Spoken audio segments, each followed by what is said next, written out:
नमस्कार दोस्तों, जय माता दी। आज हम कर रहे हैं वट सावित्री व्रत कथा। वट सावित्री व्रत ज्येष्ठ माह की अमावस्या तिथि को मनाया जाता है। इस दिन शनि भगवान का जन्म भी हुआ था। वट सावित्री व्रत में सुहागिन अपने पति की लंबी उम्र के लिए व्रत रखती है। इस साल 19 मई को वट सावित्री व्रत रखना शुभ रहेगा। इस पूजा में वट वृक्ष की पूजा का खास महत्व है। इस दिन वट वृक्ष के नीचे बैठकर पूजा करने और सावित्री सत्यवान की कथा सुननी चाहिए और वृक्ष की परिक्रमा लगाकर कच्चा सूत बांधना चाहिए। इसके अलावा सूत को गले में भी धारण करना चाहिए। मान्यता है कि इस व्रत को करने से पति की उम्र लंबी होती है। आप भी पढ़ें इस दिन वट सावित्री व्रत की कथा।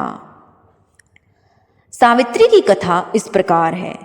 राजश्री अश्वपति की एकमात्र संतान थी सावित्री। सावित्री ने वनवासी राजा द्युमतसेन के पुत्र सत्यवान से विवाह किया था, लेकिन जब नारद जी ने उन्हें बताया कि सत्यवान की आयु आधी है, तो भी सावित्री ने अपना फैसला नहीं बदला और सत्यवान से सब कुछ जानबूझकर शादी कर ली। सावित्री सभी राजमहल के सुख और राजवैभव त्याग कर सत्यवान के साथ उनके परिवार की सेवा करते हुए वन में रहने लगी। जिस दिन सत्यवान के महाप्रयाण का दिन था, उस दिन वह लड़कियां काटने जंगल गए हुए थे। अचानक बेहोश होकर गिर पड़े। उसी समय यमराज सत्यवान के प्राण लेने आए।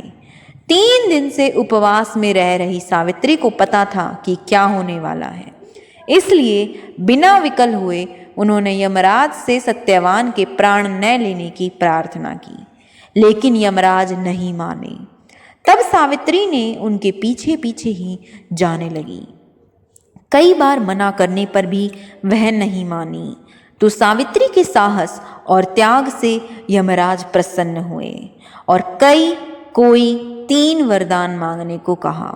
सावित्री ने सत्यवान के दृष्टिहीन माता पिता के नेत्र को ज्योति मांगी, उनका छीना हुआ राज्य मांगा और अपने लिए 100 पुत्रों का वरदान मांगा।